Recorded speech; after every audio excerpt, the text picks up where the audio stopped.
Troy Sandage. Troy's been a guest on Social Chatter previously. He's filling in for Phil Gerbishak this week. And this week's guest is Elisa Meredith. So she is the content marketing manager for Tailwind. I'm going to pop on. I'm going to say a quick hello and do a couple things behind the scenes. Hey, guys. How you doing? I know we're broadcasting a little early this week. We planned to do it on Thursday. We had a couple of scheduling things come up. But this is the great thing about live video and the ability to communicate. For instance, over like say Facebook Messenger, we're able to quickly adjust our schedule to then be able to provide you with the show. So I'm excited to be with you all this week. We have a ton of topics this week, and I'm serious. Like we were talking before the show, we've got topics on.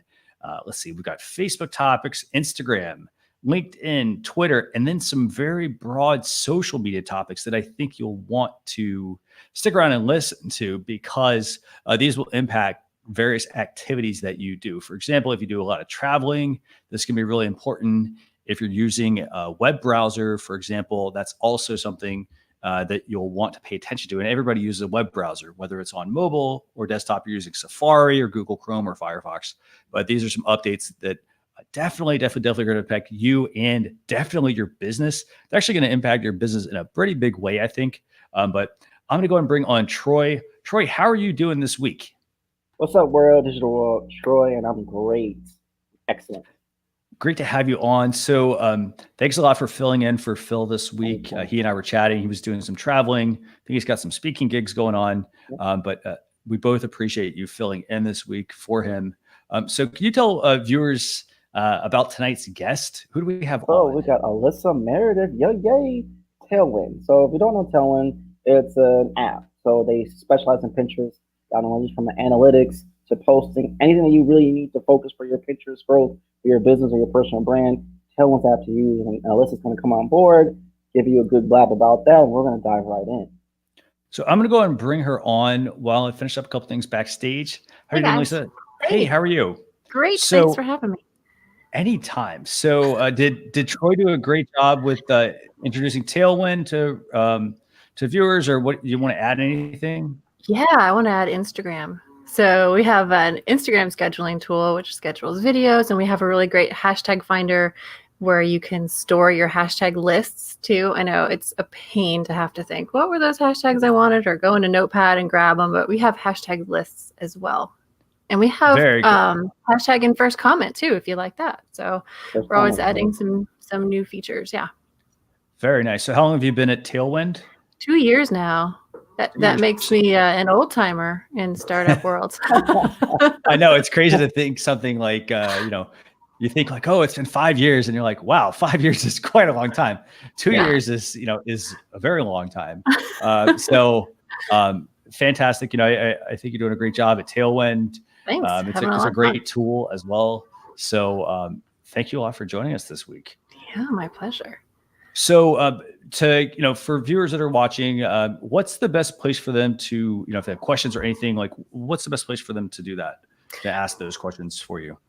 They could ask. Get in touch or something like that. Okay.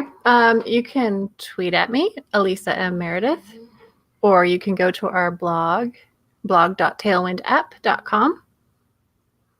Very nice. Very nice. And I'm going to drop a couple of links here in the description or in the comments for the video. We've got Tailwind. And then which platform do you think is best for you? Is it Twitter? Or is Probably Twitter. Okay, great. Yeah. I'm going to go ahead and drop that in here as well. So, so Troy, where do you want to start this week? Because we have a lot of topics that we want to cover. You guys made me do my homework today. It is.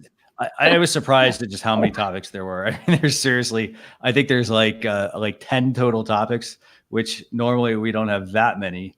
But where do I want to start? Are we feeling more serious or more silly? I'm going to let y'all pick. Y'all can definitely pick on that one. Elisa, serious? Let's go serious. All right, serious. So obviously we can talk about social media visa applications. Oh, yeah. I know, that sounds so exciting. Does this illustrate, wow, the power and influence of social media is so high now and so valuable that we're implementing that for visa applications now? Yeah. So what do we have going on here? Basically, can you tell viewers what's basically going on here? So if you don't know, when you're trying to do visa applications now, you're coming in and they get asked you for all this information before you qualify. And that's now social media, your data mining for all your accounts will be integrated into that evaluation. That's a lot of red flags for a lot of different people. Is that against privacy? Is that okay? They're data mining different accounts, which should lead to other things. Your affiliations with people where you talk to, whether in the United States or around the world. And all that can come back to be a big issue. It's a data issue. We're still dealing with all these privacy concerns that seem to be taking over the whole entire digital world, so to speak. Me, I don't agree with it. I can see, and excuse my words, but if some people who are more on the radical side see this as a benefit per se, to say, look into someone and see how they interact with people, what's their conversations like, is this person a potential threat, and all that stuff. But I just feel it's a little too much. What do you guys think? My question is about, how easy would it be just to remove your accounts? If there's something on there you don't want people to see, what's to stop you from just deleting the accounts and then not having to report them? Very true. I also wonder, though, if they submit the accounts, things are cached, and like they say, when you delete something's not really gone, is that a problem too? Do they have access to the bigger accounts, social media accounts, or Google and Bing and those type of brands to access the information, even if you try to delete them anyway? Or if you're deleting your accounts, are you considered a hazard because of that? Like you try to have something to hide. Yeah. It reminded me of the Chinese the social credit score, where they monitor your activities, and if you have a certain number of demerits, you can't get a loan or you won't be able to get into college. It's very interesting how that the online and offline are coming together in such real impactful ways. Sure. I'd also jump in, since now we're going from millennials to Gen Z. This is all they know. At least we had time to not be online, to be online. These folks are online at age 5. People are making Instagram accounts for their babies before they're even born. So all that traffic, and all, as funny as it sounds, is true. All that stuff is coming on now. It may be even harder for individuals across the country, or in the world rather, to get certain things done because of this as well. Yeah, I mean, this overall is going to have, I think, a big impact on a lot of people.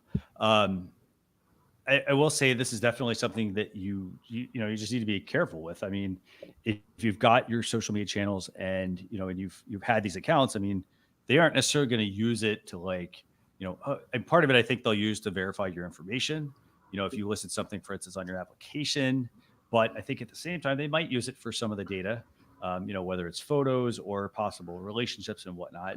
I think in a way, again, I mean, it's privacy. It comes down to privacy, but at the same time, they're also trying to govern social media a little bit differently now. So I think, again, this isn't going to apply to every country that you want to travel to, but they want you to be able to, to basically let them know what accounts you do have, so they can probably run it against the database, I assume. So, I'd also add, and we've talked about this in previous social stuff episodes, whether I was on the show or I watched, where you all also said that, we forget these social media platforms where when you don't read the fine print and you're putting your accounts out there, it's public information. A lot of it is. Now, you may have a private account and keep it to a bunch of friends, but whatever the bylaws within the apps themselves that we're abiding by, that's what it is. And if they decide to disclose that information to someone or whatnot, you got to read the information. You're at the will of whatever the app designers want to do with us too, for social, in regards to social.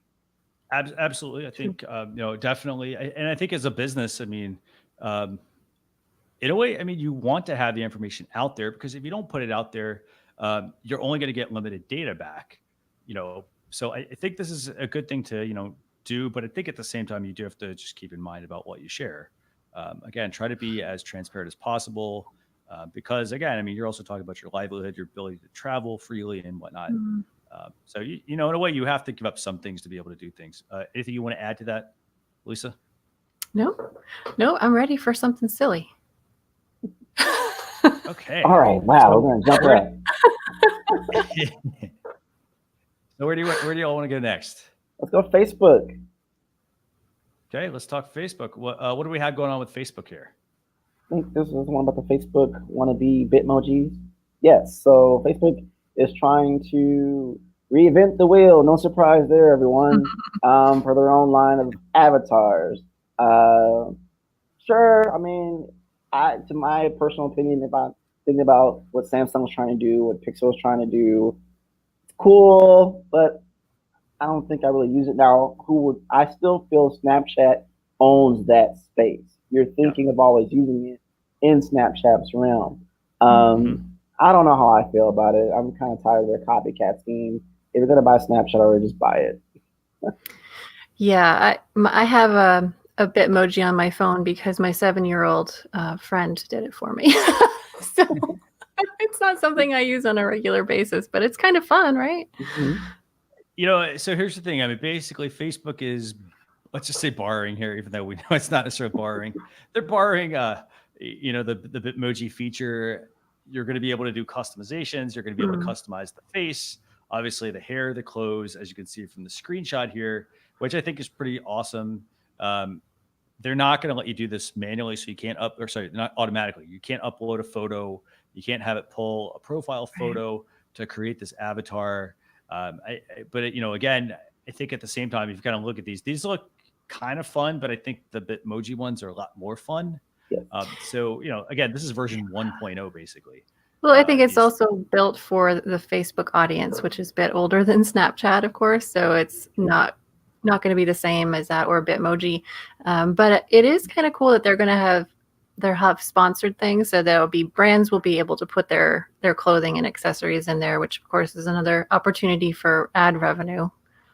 yeah, absolutely. So can you kind of explain that part you're just talking about there about with branding? Yeah, so if you create your avatar and you want to have a Kate Spade purse, then Kate Spade can sponsor some avatar accessories to be available. Yeah, definitely. I think it's a good idea. What do you think about what do you think about these, Troy? About Facebook Well, avatars? to add to Alyssa's point, I can see how with Snapchat, that's my point of reference. Forever 21, GQ, they'll have a lot of those brands on there that you're trying to close, and I mean that'd be a perfect world's dream if you had the whole store assembly that you can just try virtually and then go in the store and buy it yourself. I mean, oh my goodness, next thing going on, to have an Uber driver, deliver your clothes. Oh my God. So I feel. Tell me if I'm wrong, but do you feel this being released right now is kind of being served as we got to get something out there to point people in the direction of all the negative Facebook has been dealing with the past almost what it seems like forever? I'm not sure. See, I don't know. I don't really think that it's. I don't think it's kind of deflecting from the kind of the negativity around Facebook.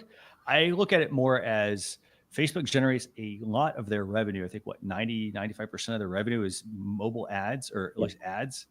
And I'm wondering, right now they're not going to like monetize these avatars, but I think that maybe they will at some point. They'll monetize them, and I think that might be their way to segue from using ads into being able to have sponsored items that could be Yeah. monetized. I think to me that to me seems like the bigger play.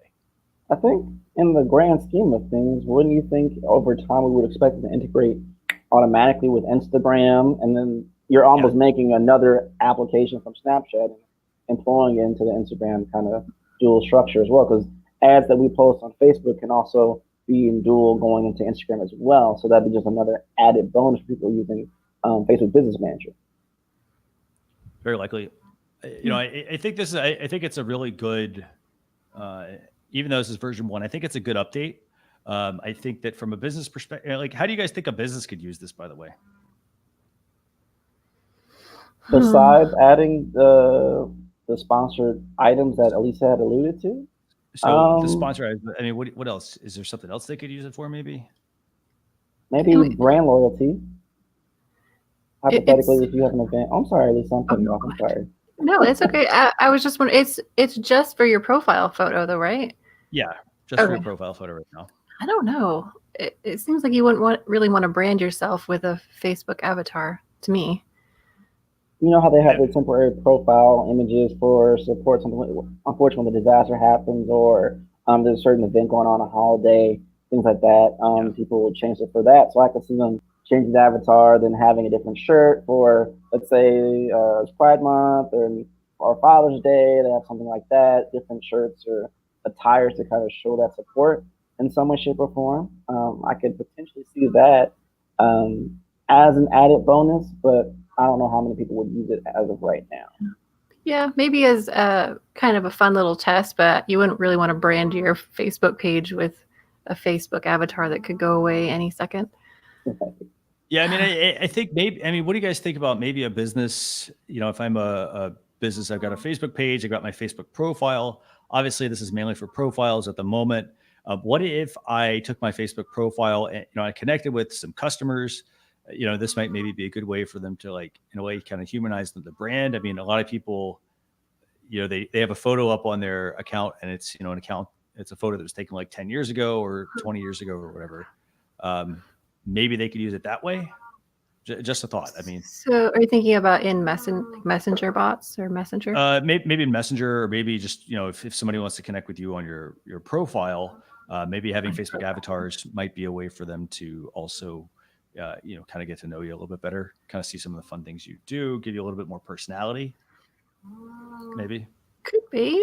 If I read the article right and saw the images right, if they made this avatar as part of the emoticon reactions, and you click on that, and you have a whole plethora of very specific emotions using that avatar. Now that, I think that would work. But again, that's not your profile icon. That's not pushing you ads. That's you interacting. But the engagement with that perspective would be through the roof as far as I'm concerned. People will jump on that right away. That'd be fun. I will say, I would love to see these become, so like, almost like, how many of you have been to, like, you know, the haunted house ride at Disney? Yeah. So like, you know how there are like those portraits and you'll see, like, you know, it'll be a flat portrait and all of a sudden it'll come to life, like in almost 3D. It would be cool to have these avatars and be able to have them have some motion to them. Oh, or that like, would be fun. Kind of like now, you know how you can hover over a profile and it'll, you know, you can make a little video. I think it would be cool to have a virtual avatar. I think that could be pretty fun. So. Okay, I think you should develop that. Facebook, if you're listening, we have bright ideas over here. Yep. So, well, we'll see what happens with this, but that's Facebook avatars. And by the way, just a quick note to everyone, this is currently being rolled out to Australia, but they're working to get this out to everyone else later in 2019. So people in Australia, if you have this, let us know if you have them, what you think about them. You'll find the smiley face in the comments when you go to comment on something or reply to something, and that should help you set up your Facebook avatar. So where do y'all want to go next, Troy? Firefox. Talk Firefox? Okay, let's talk Firefox. What have we got going on with Firefox? And this, I think, is a big update. So we have privacy is a big thing right now. You see it all the time with app commercials. But the real one just shows out privacy. Firefox is trying to jump in the game since, you know, there's been conversations about Google being looked into and other platforms to just say, hey, we're going to protect your privacy and we're going to take a step further. I don't know if other browsers are going to follow suit to this, but we'll have to see. But I also consider this because it may be a ploy to bring a lot of users back to Firefox, because when I talk to people, they're using Chrome or Safari. So not too many people use Firefox from mainstream anyway. Yeah. So Safari already did this, right? Yes. Yeah, Safari does this. Yes. Right. Yes. And the difference here is that it's by default. So when you install Firefox or Safari, by default it blocks tracking, right? Right. Right. Okay. Yeah. So, I'm not excited about this one as an advertiser. No, and rightfully so. You should not be excited about this because what's basically going to happen. So can you explain, like, what's going to basically happen once, you know, basically when Firefox rolls this out and they stop websites and advertisers from tracking you, what's going to happen basically? Well, just speaking from the world of Pinterest advertising, when Safari shut all that off, we lost the data on about 20% of the conversions coming in from our ads. Okay. So I would imagine with Firefox, it's going to be something similar. So basically, you can't tell if it's converting.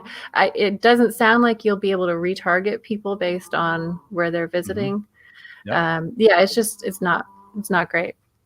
Yeah, I mean, you're going to have that if you are in the affiliate marketing business. So basically, where you're driving somebody to a website link, to get a commission off of something, that's going to be a big change possibly with this as well, because you're not going to be able to track, or you're not going to be able to track a user to necessarily make a sale.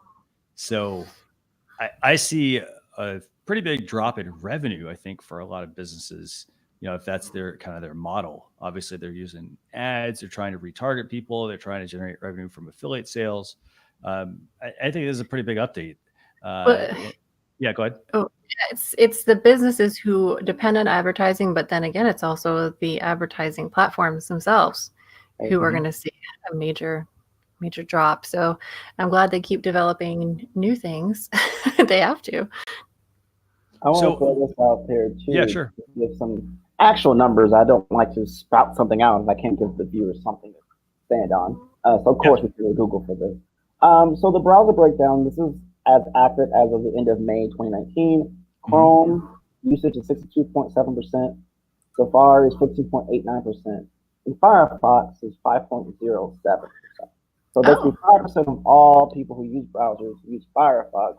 So it's a small window.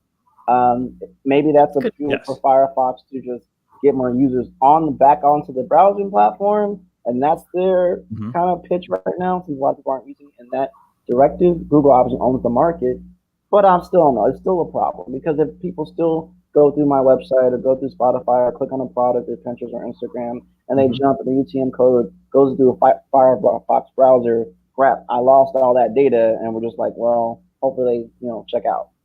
Yeah. No, you're absolutely going to have to know more about your customers. I mean, and one of the easiest ways to do that was to do some retargeting. And again, I mean, like you said, it's not a huge percentage of users, but you also kind of have to look at it as a whole. So we know that Safari is obviously already doing this. Firefox is next.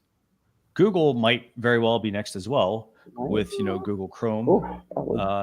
So very big concern. Yeah, I wonder how they'll think about it, as having a huge ad platform themselves. Would it be shooting themselves in the foot to do that? I don't know. So what do you think? So what should a business do? If I'm a business and, I'm concerned about obviously people that are using Firefox or customers that are using Safari and not being able to track those customers, what should I do instead? Any recommendations? I can speak specifically to Pinterest. They have something called enhanced match, where they're able to recover some of that data. So I would definitely look into that. And I'm not sure if other platforms have something as well, but probably the biggest thing is just to be aware. And if your conversions fall 5% next month, realize why. Definitely. And do you think that, if people's conversions, like if they start seeing their numbers drop, how much, how much should they freak out basically if that happens? I mean, should they kind of like, just kind of let it go and, kind of expect it? Well, yeah. I mean, what are you going to do? Well, I mean, I think, I think some people like they're, like, oh, if they're like all of a sudden get their numbers and all of a sudden there's a big dip. I mean, are they going to should they take the time? I mean, personally, I think they should take the time and try to figure out where that dip came from. Obviously, we very likely know, but, is there something like anything else they should try to do maybe? I would, instead of looking at the conversions reported in your dashboard, look at your actual revenue, right? So you have to compare year over year. So if everything is still looking good, then you can probably assume that 5% you're no longer able to track is still working. It's not perfect, but it's something. So Troy, anything you want to add on that about? I think a few things. I think to answer your question about looking at your dips, I think it strongly depends on how tight the company is. If you're got it down to like a penny, where this month product, if you're a product company selling products, or especially e-commerce, you're at the mercy every month, and that's how you have that situated. People who have services, or maybe a bigger company of that nature that have a higher profit margin of profitability, if they sell one of the products, there's a little wiggle room in there. So you really need to understand kind of the life cycle of your history of everything. That does come back to knowing your year to end from the previous year and compare that to kind of benchmark from this year. Are you on trajectory to go above or below where you were before. And that's Your eggs in one a lot of basket. people don't like to do anything with data. Right. So that's my point with that. I also think, sure, let's say, God forbid, the ad situation blows up and we can't really do as much as we could.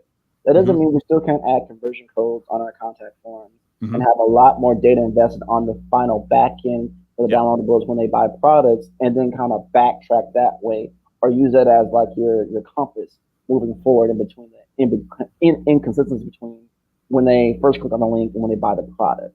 So there are some stuff in that realm from apps, plugins, and software you can use to really boost that up, and then hopefully have enough insight to make your directions on if you need to make changes to your campaign.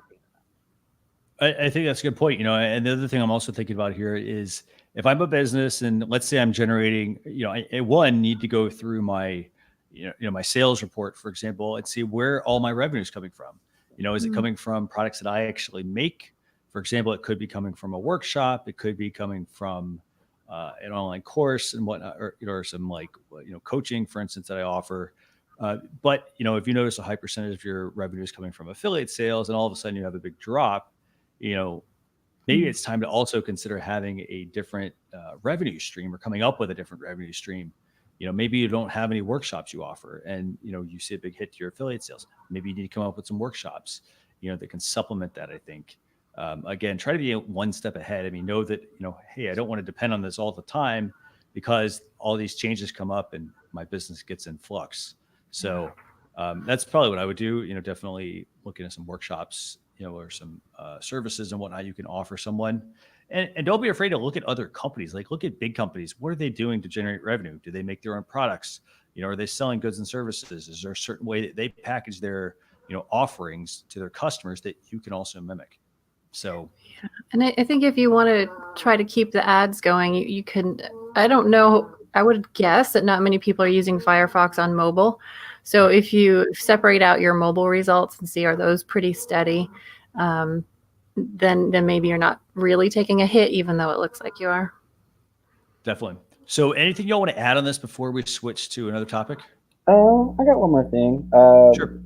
When you deal with ad budget, many people think of PPC, so just straight up Google ads being ads, things of that nature.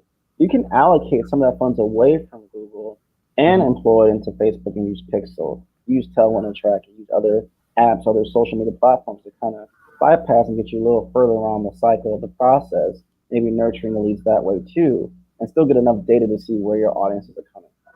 Because sometimes when you're dumping all your eggs in one basket, like a lot of people just want to, hey, I'm going to drop $5,000 a month or $5,000 a quarter into Google Ads for search and calls to get the phones ringing and people just bringing traffic to the website, and you still don't have a landing page and modified workflows. It still won't help you, and it'll be a waste. Even if all this gets implemented, there's still a waste out there. Yeah, definitely. Okay, so we covered some of the boring topics. Depressing lots. I would say, maybe we should say depressing, not boring. But so we covered these. I mean, we've got a bunch more we want to talk about as well. So just a quick reminder to everybody who's watching, if you're watching this live or you're watching the replay, we do have a daily email that goes out that will also include a recap of everything we're talking about on this week's episode as well. You get that by going to socialchefs.com/daily. So Troy, where do you want to go next? So we've talked a little bit about Facebook. We've talked quite a good bit about some updates to social media that's coming down the pipe for everyone. But where do you want to go? Twitter or LinkedIn? Twitter, LinkedIn. Let's do LinkedIn. LinkedIn. Okay, so what do we got going on here? Ad review. Oh, so personally for me, I'm not trying to be rude or anything. I've had a bad experiences with LinkedIn ads. I'll be honest. When you sent me the topic, I was like, oh no, I'm not. I don't know if I'm ready for this. I'm not the guy. But I am open. They've made a lot of changes in the not too distant future. So I am curious to see how this is going to work for other individuals. But I mean, the ad review might be an assistance to help people to really modify the LinkedIn ads. It may be making more user friendly. I found from the previous experiences, it's just like a year, 2 years ago, give or take, it was quite difficult to modify everything. You didn't have as much fluidity to draft everything as well. So hopefully this kind of puts them in the right direction for sure. And kind of at least maybe it's not on par with maybe Facebook ads just yet, but it might put in the right direction. Yeah, and basically, for those of you watching, what's happening here is LinkedIn is starting a monthly blog, and this is a series. Basically, it's LinkedIn ad review. What they're basically doing is taking a top performing piece of LinkedIn sponsored content, and then they're going to review it, and they're going to analyze this content, and they're going to go over things such as the headline. They're going to go over the text that you're using. They're going to go over the image and whatnot, and in a way, they're basically breaking down the ad for you on LinkedIn so that you can run your own ads and obviously use some of these things as guides. So like what we have pulled up here is the Autodesk ad. This is one of the first ones that they did for LinkedIn ad review. Alyssa, what do you think is, what do you think about this, by the way? Do you think this is a good move? I think it's a good concept. I think one blog post a month about this is probably not enough because people need to see different examples. So I do a show with Tailwind called Marketing Unleashed. It's a Facebook Live that we do. And some of our most popular episodes are the ones where we ask people, show us your Instagram account and we'll give you pointers on whatever the topic is that week. So they could have taken this somewhere really fun and done a live kind of interactive teardown of ads. I do love the concept and I like how it's very actionable and they point out this is why it works, but I think they could have made it a lot more fun and they could have scaled it up a bit. Yeah. And I mean, again, this is one example. I do like the fact though, that they're doing something that Facebook doesn't do. And, and that's basically, they're not Facebook's not out there showing you ads. They kind of leave it up to other people to kind of tell people why, this ad's successful and whatnot, or why that one's successful. Yeah. I like the idea of doing this, but you're absolutely right. It does need to be more frequent. I mean, one a month, if I'm not in the software industry with Autodesk here, that's, I got to wait another 30 days to see what's next. Right. And I realize it'll take some time, but I think this could be a very useful series if their goal is to educate people on how they can be successful with their sponsored content on LinkedIn. Yeah, and this may be their test. Maybe they're planning to do a LinkedIn Live series at some point, and they just want to see if people are interested. But I think they could assume people would be, because we want to know how to spend our money wisely. Definitely. Absolutely. Can't agree with you more. So Troy, anything else y'all want to, any last words on LinkedIn ad review? This approach is for older leaders in the executive world, or more to the younger entrepreneurship generation, or is it kind of a balance for both? I think it's probably going to be a balance of both. It's hard to say. I mean, they've got one example out here, but I think it's going to come down to whoever's managing it. Yeah. Whoever's actually creating the ads. Yeah. Yeah. I mean, I don't think it's going to necessarily be the CEO, unless they're a solopreneur, but chances are that solopreneur is not going to get featured in a LinkedIn ad review, I'm guessing. Nope. So that's LinkedIn ad review. So any other thoughts on this one before we move on to the next one? Give us more. More and more. We want more. Okay. By the way, I want to thank everybody who's watching. We got Tim Son. He was a previous guest joining us as well this week. Tim, thanks a lot for joining us. So where do you want to go next, Troy? We've talked. We've been like all over the place. We've hit the LinkedIn's here, but we've got some Instagram updates, and we've got a couple of Twitter updates, and then some tools. What do you want to do? Let's do Instagram. It's right next door. It makes it easy. Okay, let's talk Instagram. So what in the world is going on here? So Instagram ads, we love them, we hate them, we get tired of them because they monitor us. I don't know. We buy stuff from them all the time. With this one, we're talking about how now we do our own posts and can convert them now to ads. It's for creative brands, which I think really help Instagram influencers with their content and across the board. I think it's a good thing. I don't see a problem with it at all.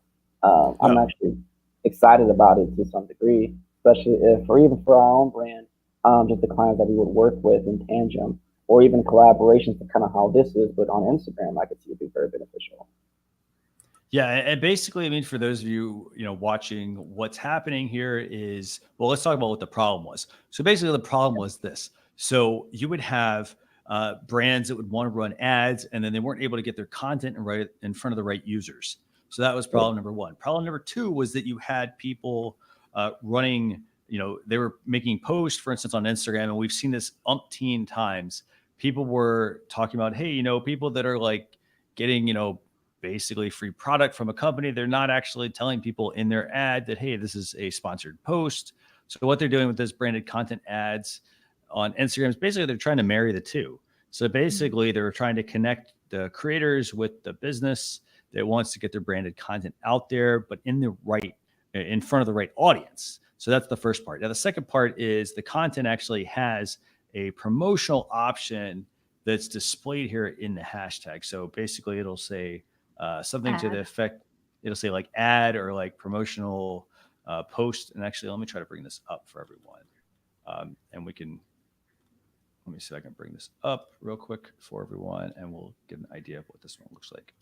So this should be a close up, I think, of the image. Once this hopefully loads, there we go. So it'll say paid partnership at this point. At the bottom, it'll say paid partnership with Lululemon. So we've got that one.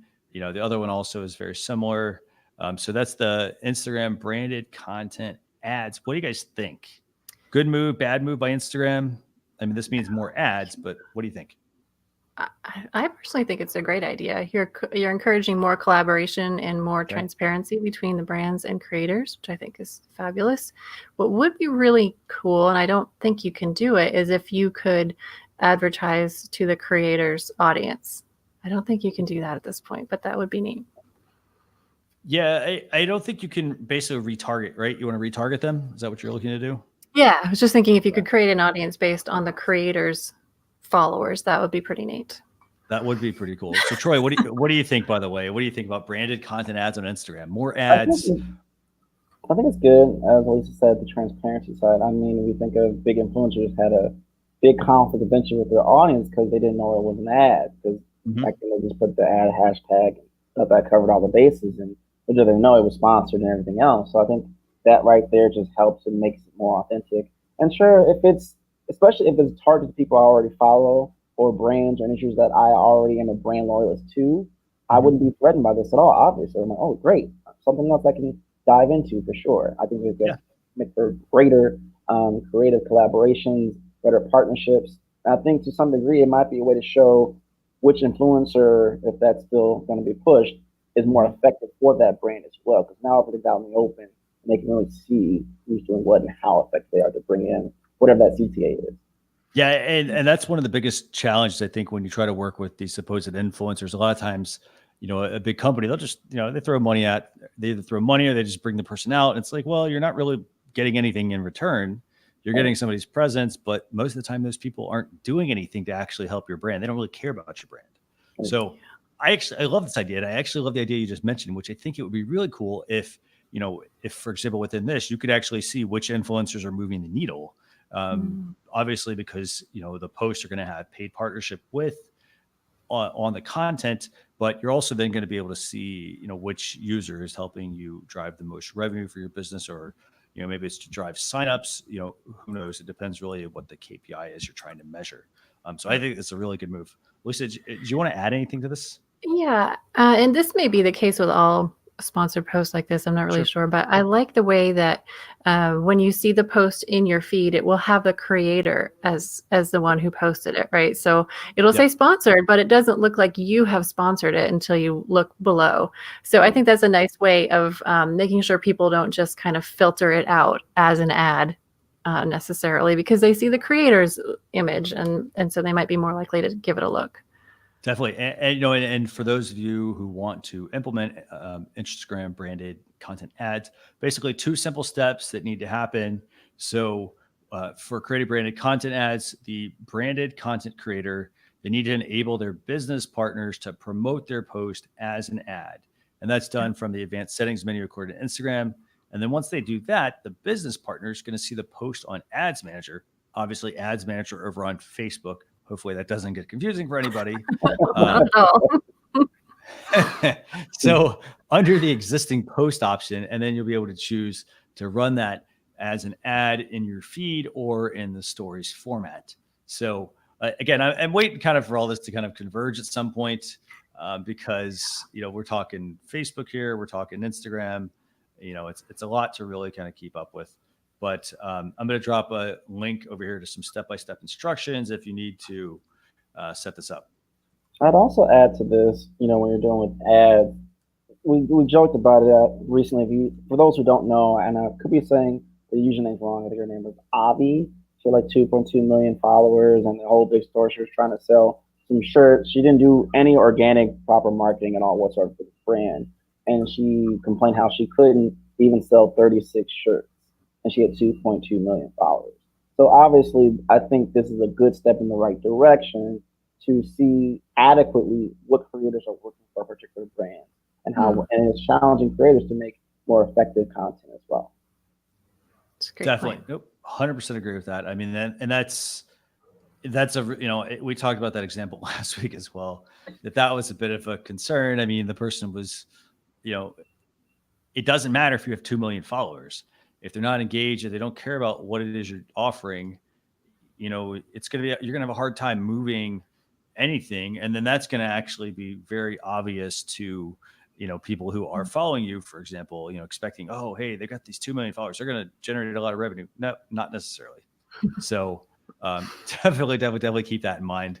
That is a really important one. So are we finally at Twitter? Or are we going to move to to tool time? What do you think, Troy? I mean, I'm down to jump to Twitter to tool time. Okay, so what do we got going on with Twitter? We got a couple of updates. Which one are we talking? The fast signs or the new officer position? Let's talk about. We'll put the tweeter in chief. We'll put that in the blog post recap that people can get by going to socialchefs.com/daily. Let's talk about the sign-in process. So like skipping all the like sign in and sign out hassle, for instance, on Twitter. So I'm kind of confused though. I think like, okay, it wasn't just me. Okay, I got that out of my chest. Because for a minute I'm thinking, I'm like, well, on my mobile app, when I have like, I have like 10 Twitter accounts right now, branded on my or other accounts, where I can just drop down and switch like normal, kind of how if you think about Instagram, if you have 5 accounts, you can just switch that way too. It's pretty fluid. As is now, it is not as fluid on a PC, Windows browser. It is totally not. Just for the app. So if they're implementing that, and I see they have the drop down where you can click to do it, and that's great. If I have this understanding correct. Right. Yep. Yeah, I've been able to do this for years. So, and then what in the world is Twitter Lite? And I will 100% agree with you. I was like going through this and I was like, how is this any different than the ability to like do this switching that we've had for like, who knows how long? I mean, it seems like Twitter's had this feature for quite a while. And then I think Instagram borrowed it. Yeah, I don't get it. This must be why they need a tweeter in chief. Very possible. I mean, for those of you, so Twitter Lite's a data and storage friendly way to use Twitter on a smartphone. Oh. So mainly for people that are on, low bandwidth networks, the ones that are on 2G and 3G networks. Obviously, we've gone past 4G LTE and then now onto 5G. So if people are in those in those areas where they have low bandwidth, those 2G and 3G networks, they can now quickly switch. So I think maybe basically that's it, huh? What? Maybe that's it. Yeah, I think the gist of it is that they're making it easier to switch between accounts on mobile.twitter.com. So for anyone, and I honestly, I don't even know what kind of device you would browse mobile.twitter.com on because we do have the mobile app. Yeah, I'm not sure. Maybe it's on a tablet. Maybe this is their way. Again, maybe this could have been worded differently. You're talking mobile.twitter.com. Most people aren't using mobile.twitter.com. Twitter Lite, obviously, for areas with low bandwidth. So maybe they're kind of thinking, regions of the world where they want to expand Twitter usage. That's kind of what I'm thinking here. I'm just assuming here because I also this look wasn't at very clear. mobile.twitter. It could be also if someone's using Twitter browser instead of the app on their phone or tablet. Yeah, what? Potentially, maybe. Yeah, but very likely. But I mean, I'm trying to understand why somebody would use Yeah. mobile.twitter.com. Right. I mean, I use the web browser for some things because, I think that some things like sometimes you can open the mobile website and then switch to desktop if you need to get certain, views that are not available from mobile. But I don't know, mobile.twitter.com for me, I don't remember the last time I've been there. So, but I think it's more of an ease of use thing. So more of an accessibility thing, I think. Okay, So, I like that then. yeah. So how do you think this? How could this impact a business? And I guess maybe we should like expand, our thoughts on like where that business is at. I mean, the only thing I can think of is if you're a VA and you're on vacation and you're trying to manage your clients' accounts, you grab Twitter Lite and then you can easily log back in. But that seems like kind of an edge case. Yeah. Okay. So that's one. Okay. What? Any other thoughts on how a business could use this one, Troy? No. I mean, I do feel like you back to if you're dealing with countries across the world, that maybe the lower bandwidth, maybe the phones aren't as tech savvy as ours. We can't all afford a new iPhone every year for different accounts and things get bloated. Obviously, they're just trying to say, hey, we hear you, we see you.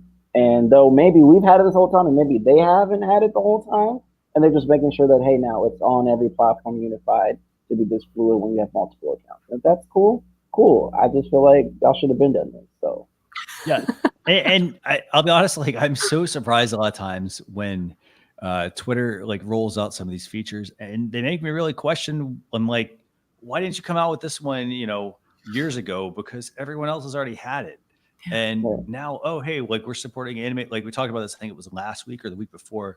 TweetDeck was supporting animated GIFs and things like that, and I'm like, well, nobody really uses TweetDeck. I'm glad that it has this option before. Oh my goodness. Yeah. So very interesting. But okay, so we've got that, and I know we have a couple of other topics. I think we're going to throw those in the blog post.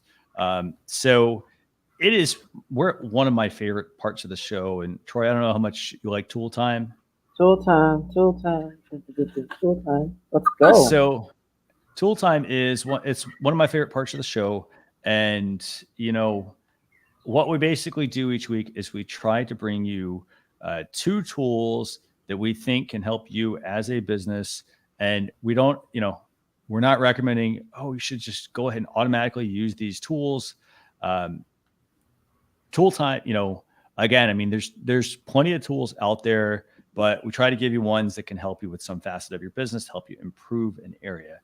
So this week, which tool do you want to start with, Troy? Quicc. Okay. So I'm going to pull up Quicc, and let's go ahead and give viewers a rundown. What is Quicc exactly? So if you haven't been on LinkedIn lately or, Facebook, the premise now is we need captions. It's not just enough to. So why do we need captions? Yeah. A lot of people don't have their sound on. Maybe they're in business meetings or out and about. They don't have time to hear you. So we want to see you. We want to read the captions and search of what's going on in real time. Obviously, if you don't know, if you're not a video editor, that's a pain. It's a pain. And if you don't have the money to pay for, let's say, Rev, and if you don't want to Rev, is kind of just a quick way. You can take $1 per minute where they do the captions for you and submit it to you with an SRT, or you upload to YouTube and download the SRT and add it back. And if you don't understand all the technicalities of Premiere Pro and all that stuff, well, here's a solution for you. Basically, you can upload the video, and the AI feature will put it in there and have the captions. Then you can change the font, the background, the color scheme. And if you ever want to, I found out a lot about this by Brian Fan, so I guess he's an ambassador. If I had that correctly, he's one of those ambassadors promoting it as well, where he did a whole few videos now through LinkedIn and all his other social media channels using Quicc as this quick go-to caption feature and putting it on that process. And it's very beneficial. Studies have shown in the past 6 months alone, especially on LinkedIn, it's almost a staple. Ask any LinkedIn influencer, a top person on that platform. Captions is essential to get the most engagement as humanly possible. And as things get faster and we don't have short attention spans, I can just read and move on my variable way than versus trying to depend on hearing, because that's not always a viable option. I didn't get a chance to, the pricing seemed, from what I looked into, okay. Although I will caution, it can seem very limited. So I would suggest if you're trying to do a really big video process, it might be easier to upload it to YouTube, download the SRT file, and implement it that way into an editor program. Then to use this, but for quick social videos, short burst videos, it might be very essential when you don't have the time or resources for it. So, Alyssa, what do you think about Quicc? Have you used it or? I did. I used it. I got the free, I think, 2 minutes that you have. And I mean, it wasn't tremendously accurate, but it was easy. It was very easy to edit where they got the words wrong. And yeah, compared to other methods, quite easy. But what Troy was saying about it being kind of limited, yeah, it's $65 a month for up to 80 minutes. So if you're doing anything like a podcast, obviously that's not going to work. But like you said, for the real short social videos, it might be okay. No, definitely. And I mean, again, you could try it out for a couple minutes. I will say, as a business owner, one of the really good values about captioning your videos, is that you're basically doing what most people are not going to take the time to do. Most people are not going to take the time to plan out their videos. They're going to have a strategy. For example, they're going to have a makeshift strategy. They're going to, publish their videos. Just like some of them, just like throw it out there. Like if you look at all of the successful channels, basically what they're doing is everything is planned out. It's planned out, it's thought out, it's very strategic about what they're doing and why they're doing it. So a tool like this, it's a good way to take a smart shortcut or a smart cut, basically, to get yourself ahead. So again, $12 a month, you can save $10. You can save 10% if you go annual. Again, up to 10 minutes. If you create a lot of short videos, this is useful from that perspective. You basically send them the information, and then they will use AI to automatically generate your captions and whatnot for you. You can try this out. You get like 2 minutes of time for free. I know that's not much, but hey, that's at least probably one video, maybe two if you do about a 1 minute video. So second tool this week is called Speechify. Now, this is we talked about, I think we talked about Blogcast previously on the show, but Speechify basically is taking your text or any kind of text that you have and turning it into speech. Part of the benefit of this tool is you can use it if you're doing a lot of commuting, for example, to places. And again, I mean, we're looking at like usefulness here. So if you're doing a lot of commuting and you want to be able to consume some content, that's one thing you could use Speechify for, but it's also primarily built for people that had some, learning disabilities and whatnot. Maybe they suffer from ADHD, and so on. But this is a useful tool from that perspective to help you convert any of your text, and it can scan your books. So basically, you can upload a book, have it scanned. You can save a web page directly into Speechify, and it will convert it into a natural voice with audio. And I thought it was actually very useful. You can actually download the app and use it for free and try it out. What do y'all think about Speechify, by the way, Alyssa? I love it. I heard about it from Eric Fisher on the Social Media Examiner show, and I had to try it. So I was listening to one of Tailwind's blog posts and trying out different voices. I tried. They have a translator. It will instantly translate for you, so you can try that. You can speed it up or slow it down, and it. You can tell it's AI, but it's pretty good, especially if you get it at a speed that works for you. It doesn't sound too robotic. I think it's great. Nice. Very nice. Troy, what do you think? Number one, for those who see the App Store pop up on the Pixel user, you can use it on Android system as well, in case people were wondering if it was just Apple exclusive. I feel like it's needed. Google has an innate app, which I think is slightly personified in my Pixel 3 XL a little bit, that it doesn't work as well. So I haven't got a chance to test it as thoroughly as I would want to, but my initial experience seemed really good. Obviously, there's a need for it, 100%. and not just for people with disabilities, which is still be a prime use. Just as you said, people who are commuting. If I want to go through a whole process of something that's a big long file, I can just have it read to me while I'm doing something else. It just kind of helps the experience, and obviously the ease of use for sure. Definitely, definitely. You know, and the cost of this, it's $7.99 a month if you want the Pro app, basically the upgraded version of this. Does anybody know what that? Uh-oh. No, what? Did we lose him? I'm still here. Can you hear me? Oh, Okay, yeah. cool. We can. Can you repeat your last line? I'm sorry. Oh, I'm saying, what do you think? Does anybody? It's $7.99 a month. Does anybody know what that actually will get you, though? I don't. I think Like, is that the free version? I mean, you can do PDFs, you can do websites, you could do your clipboard. You know, you could type out your information. I couldn't quite figure out though what the $7.99 was going to get you, even though because it's a free app. Yeah, I don't know. I like the way it asks you when you sign up. You know, why are you using this? You know, is it dyslexia, ADHD, or are you a commuter? It's interesting, and of course, it was developed by a guy who is dyslexic and was having trouble in college. It's just brilliant. And I just like the way it brings that to mind as well. No, absolutely. I think that's you know, and here's the thing, like it's a product that fills a need. You know, that need is either helping people that, you know, struggle with, for instance, trying to remember things, or people that have a hard time focusing. And at the same time, I think it's also a very useful product, you know, for people that are commuters. I mean, if you commute a lot, you know, and say you're driving somewhere, for instance, say you're spending like, you know, 30 minutes in a car or something to that effect, or maybe an hour, this is a very useful tool, I think, to use because it will help you be more productive.